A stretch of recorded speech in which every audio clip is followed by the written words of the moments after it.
Mu ggwanga nga amafuta gafuuse otufuta olw'okuba gasalawo kinene nnyo mu bintu bingi omuli n'ebyobusuubuzi, olunaku olwaleero Omukenkufu Julius Nyanzi atuletedde omusomo ku mafuta g'ekika kya Biodiesel olabe busobola okwenogera mu ssente. Bibino bye weetaaga. Twetaaga reactor, eno ye reactor ya stainless steel eri simple nnyo naye nga nsufu okuzaama. Tugyetaaga. Twetaaga amasavu nabagamba temumbuza oba amasavu gaaki oba gaaki oba gandiga oba gante. Twetaaga emandule kalika girasa etangaala mulimu akantu kali. Twetaaga n'omunnyo ogw'ekika kya hydroxide. Omunnyo guno obusobola gusanga ku Prof Bioresearch ngere omukebe gwa 2,000. Mu mmero zirukaaga ez'emmandule tabulamu gulaamu 10 ez'omunnyo ogumanyiddwa nga hydroxide bye tugenda ogatta mu butto nga tumaze omufumba.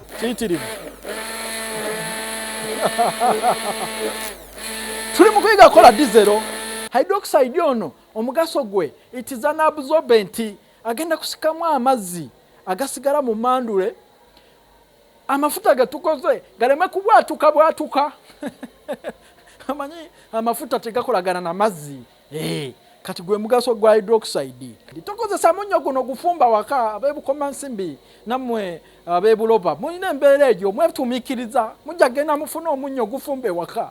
Mashini muzonoonye. Naye guno gwa hydroxide ogusanga ku Prof Bioresearch. Amasavu tugasaanuusa kiyitirivu. Amasavu gano nabagambye temumbuuza. Mumbuuza. Luli mwagala abatwaga kozesa okukola sabuni. Katugenda gakozesa okola diesel. Kitegeeza abalunzi muli bagagga. Nete mumanyi.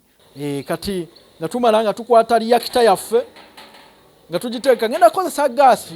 Naye nga osobola okukozesa n'akasigiri abebukoma nsimbi. Omanyi mweraliikirira nnyo abantu bange. So ate kati ffe tetulina gaasi. Osobola n'okozesa amanda.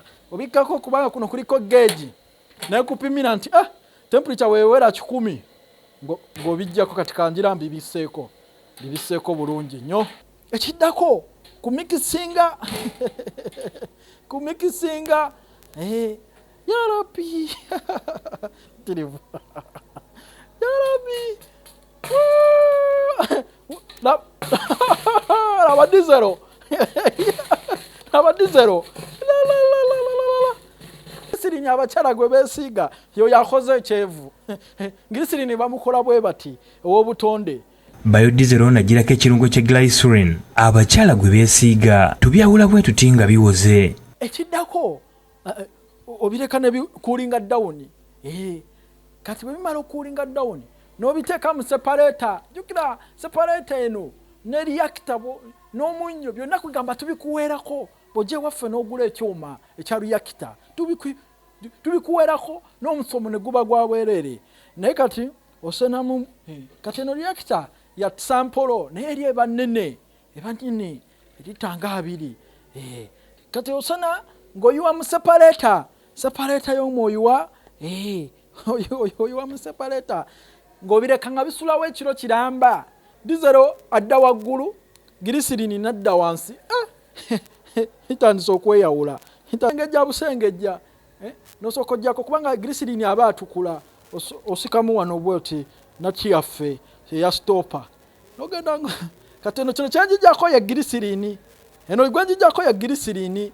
Kati diesel waffe ono katumutestinge ku kino ekyuma ekisala omuddo. Manyi mulimu olwatomasi. Ngenda kisumulula kyonna diesel alimu owa biodiesel gwe twakoze oba gwe tukola aveemu yenna kibenga kikalu. Bwe kibanga kikalu tuteekemu ono. Njagala ebeere nga tanka nkalu.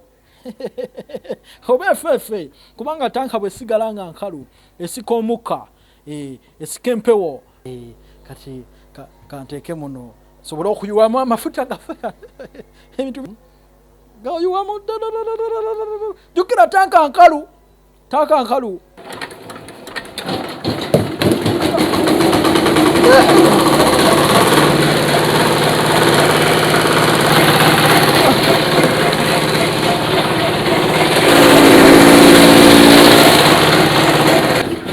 Ebisigadde binaggwerayo ku Prof Bioresearch.